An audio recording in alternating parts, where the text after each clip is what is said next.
Okay, so we're at book 56. We're getting close to the end of the series. And this is a particularly really good one.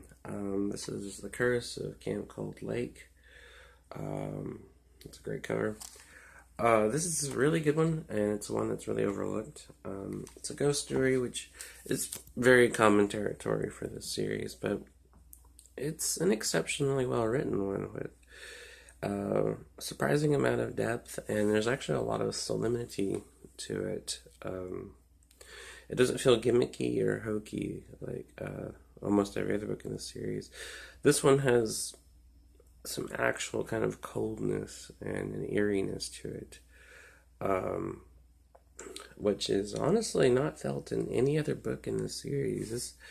This one comes the closest to genuinely, even as an adult, being very eerie and creepy. But basically, it's about a girl named Sarah, and she hates this camp that she's at. And her bunkmates all hate her. They all treat her like shit. And she plans to gain everyone's sympathy by pretending to drown. And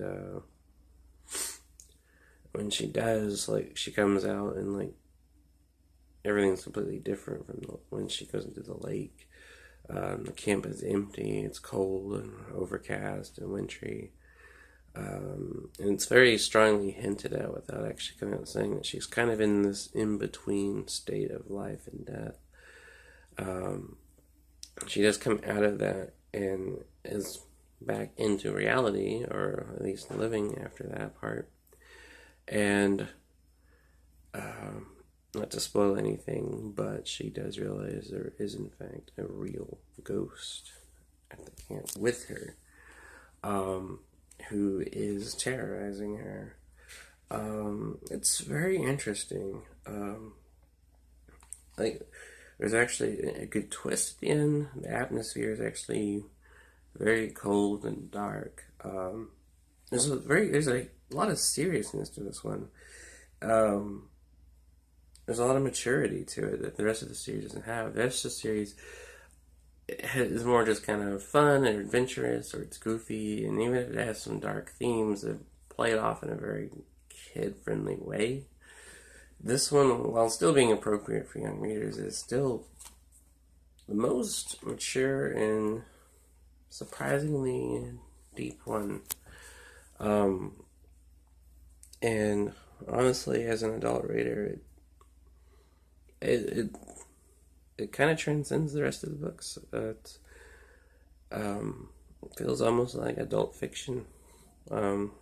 Weird for a book in a series no one seems to remember or talk about, and I've never heard anyone else say this about this one, but it's there.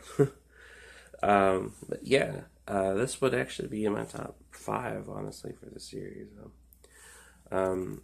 A list that I kind of said, but I think my definitive list so far for this series would be the Monster ones would be at 1. All 4 of them are just 1. Night of the Living Dummy 2 and 3 would be number 2 spot for me. Attack of the Mutant would be 3.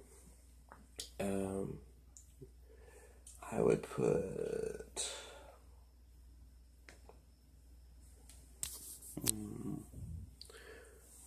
I would say it goes Curse of Camp Cold Lake would be 4. And in the 5th spot for the whole series, I would put